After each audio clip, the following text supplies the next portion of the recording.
500 billion, sir? Yeah. Right, yes. But I think we need to really get some practicality into where the gaps are.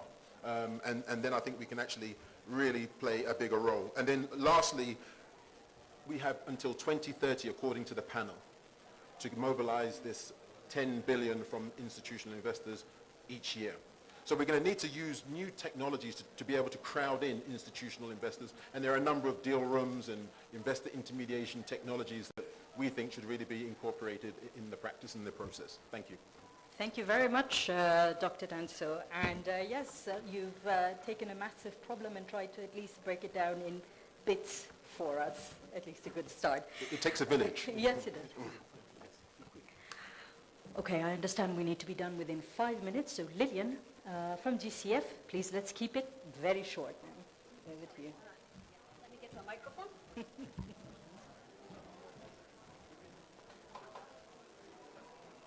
All right, so I'll try to be very brief. My name is Lilian Machari. I work with the Green Climate Fund based in South Korea. I think I'll just speak a little bit more to what has already been said. First, from our perspective, I think I've had queries around whether we take water as part of climate, part of the climate agenda, and I'd like to assure all our members that we are actually, all colleagues here, that water is one of our key result areas, and we actually have funding dedicated towards that, and we track how much we are channeling towards water and food security. So we do know that climate impacts are multifaceted, and water is critical and is part of that. And again, just to say, to date, we have a portfolio of about 12.8 billion that's already been approved, of which we have about 880 million dedicated towards Africa. Africa is part of our priority target areas. We have least developed countries, we have Africa, and we have small island development states. And we are therefore making a lot more efforts to make sure that we reach those vulnerable communities who actually suffer the impacts of climate impact, but they don't have as much support in that regard. Now that brings me to the next point about affordability and making sure that we can support that. So we provide a bit more of the de-risking by mixing blended finance, providing grants so that we can make sure that the debt interest rate that's being asked for is lower, because we actually provide some cushion for most investors. And I think that's a lot more we are doing in that area. And finally, we are country driven. So whatever we do is what the countries prioritize. So as much as there's a lot of questions about what the partners do, I think it's also up to us as countries to determine what are key priorities, what do we put them for them funding, and then with that, we stand by to support and provide this assistance. I see I'm being told I'm time out. Just want to say one last thing. We are finally getting into a second replenishment, which will then help us be able to provide support to all the developing countries. Last time we had about 10 billion. We are hoping we can get 12 billion. So if you get some, enhance the vision in the replenishment, we can be able to afford more money to deploy, and we have a very healthy risk appetite to support countries get affordable financing and try new innovative methods to address the financing gap, especially in all the areas, including the water sector. So I'll stop here, and thank you very much. Thank you very much, Lillian. Next, I'd like to invite Mr. Mohammed Said from Climate Finance Specialist, Development Bank of Southern Africa. Mohammed, over Thank to you. I'll try and be very brief. Thank you. I think Lillian spoke about some important areas around using global climate finance mechanisms, and I just wanted to touch on just two examples, but look at the ingredients we've used to mobilize private sector finance to build climate resilience in the water sector. So the one example is a water reuse program in South Africa, which was recently approved by the Green Climate Fund. It was the largest adaptation investment by the Green Climate Fund to date, and we were quite happy that Africa is the recipient of those funds. The important aspects around that approach is we need to look at water as a new asset class. I think that's quite key. And secondly, trying to see how we can adopt a programmatic approach to water investment rather than looking at individual projects. So the programmatic approach, allows us to use standardized agreements. It makes it much easier for municipalities, especially under-resourced municipalities, to get into, to support and implement water reuse infrastructure. And then, as mentioned earlier, there's a strong need for preparation support. We need funding to help municipalities, especially those that cannot develop bankable feasibility studies, and we were fortunate through the Green Climate Fund to have preparation support for that. And last but not least, blended finance solutions. So we use concessional finance from the likes of Green Climate Fund, blended with other sources, and the funding from climate finance is very much catalytic, and the intention is with time the sector would mature and you can look at alternative financing mechanisms. I just wanted to mention 10 seconds. We've also worked on a project with the Global Water Partnership as well as the SADC Secretariat around a regional initiative to strengthen early warning systems and climate information, which is quite key to develop climate resilient water investment programs. So we're quite happy that this is embedded in the Africa Investment Program, and hopefully over the next few years we are able to advance that particular initiative and ensure resilience of the water sector in Southern Africa in particular. Thank you very much, Mr. Mohammed. Next, I'd like to invite our very own Willis Sombai, Chief Executive Officer, Water Sector Trust Fund. Willis, over to you.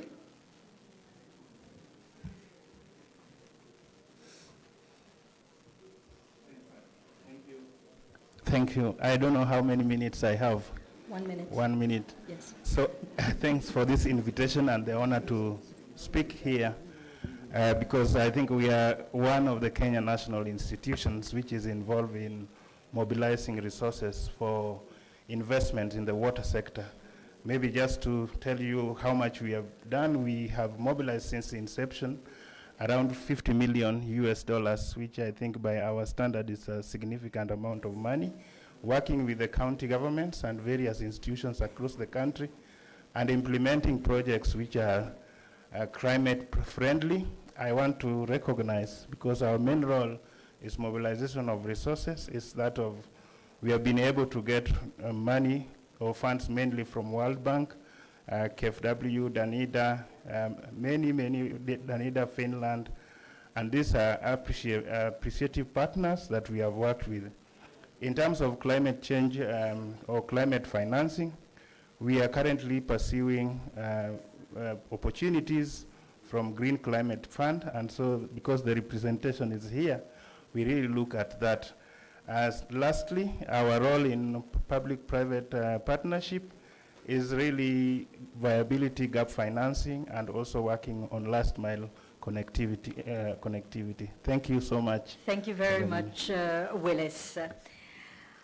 I would like now, we've talked about bankability and banks. Yes. Mr. George Odhiambo, over to you from National Bank of Kenya. 1 minute. Thank you so much, distinguished delegates. Mine is very brief. I'll spend the first 20 seconds to say who we are. National Bank of Kenya is part of KCB Group. We do business across Africa. East coast of Africa, you find us as Zanzibar, to the west coast at the port city of Mwanda in DRC. So what we are doing in Kenya as National Bank of Kenya in terms of promoting inclusive water investment will be spread across Africa, cutting across the Central Africa.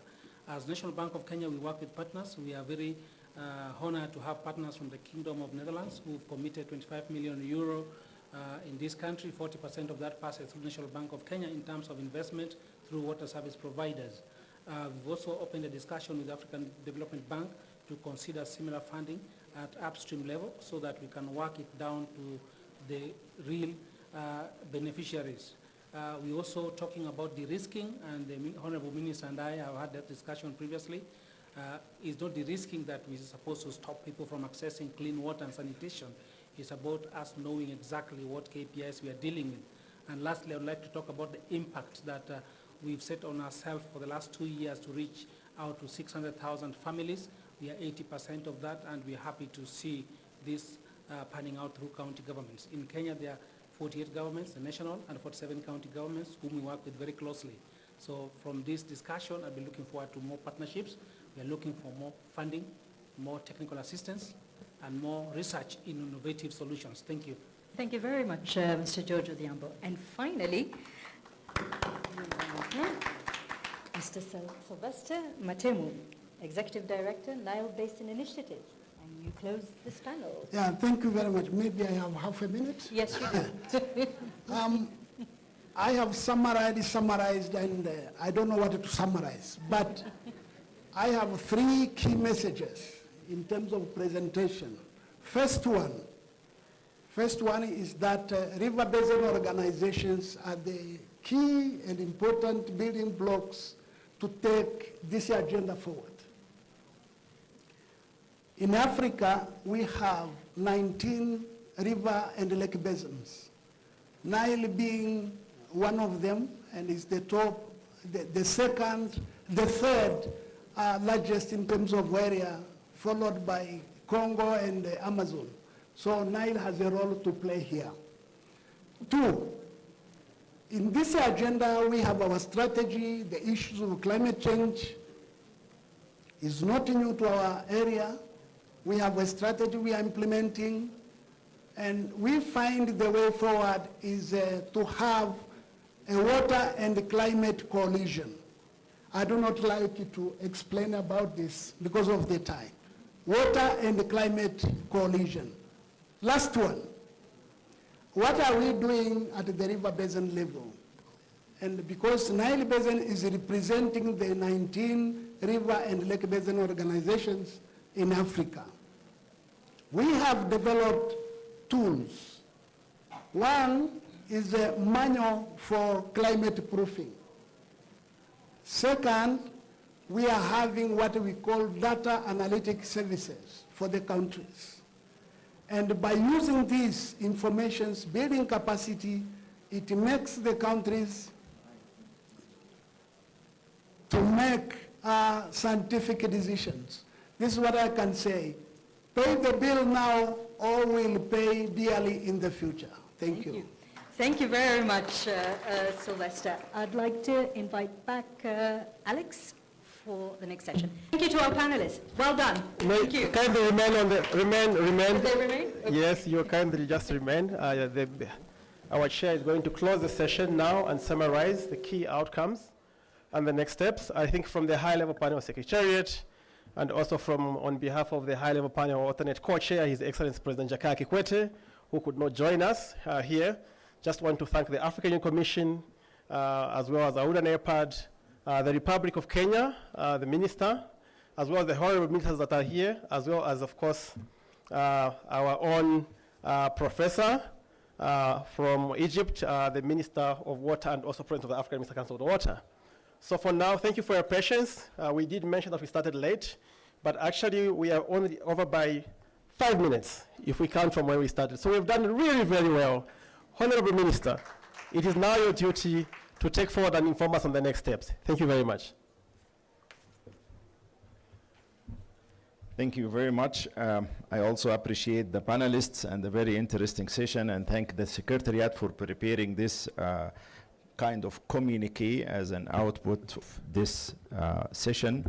So there is a background, of course, and the document is available if anyone would like to read it. But here, we, the partners, call upon heads of government, the international community, UN agencies, development finance institutions, international organizations, private sector, civil society, and other stakeholders in Africa and globally to strengthen public-private institutional investor partnerships for water.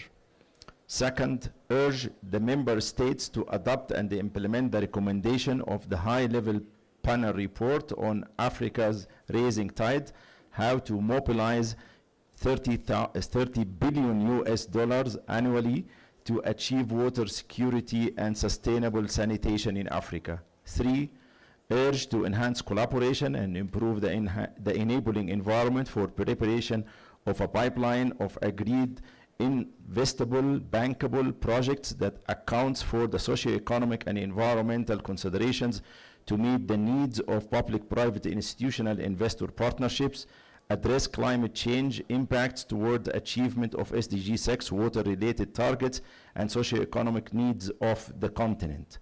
4, urge the member states to adopt mutually agreed, mutually beneficial, no-harm-based water-related adaptation policies while promoting the co-benefits of adaptation and to build on the water-related outcomes and the initiatives of COP27, such as Pan-Africa Center for Water Adaptation, PACWA, which reflects the importance of water, both a key climate change challenge and a potential solution. 5, urge member states to develop national climate resilience water investment programs and promote integration of water into economy. 6, urge to cooperate and establish an Africa water investment partnerships to strengthen public-private institutional investor partnerships, increase collaboration in mobilizing investment for member states on the continent through matchmaking the supply of capital and the demand for finance. 7, recommend that the Africa Union Commission and high-level panel secretariat and development partners strengthen public-private institutional investor partnerships. 8, recommend the African Union and the Africa Climate Summit adopt the communique as part of the summit declaration to accelerate implementation of climate resilient water investments on the continent. Thank you very much.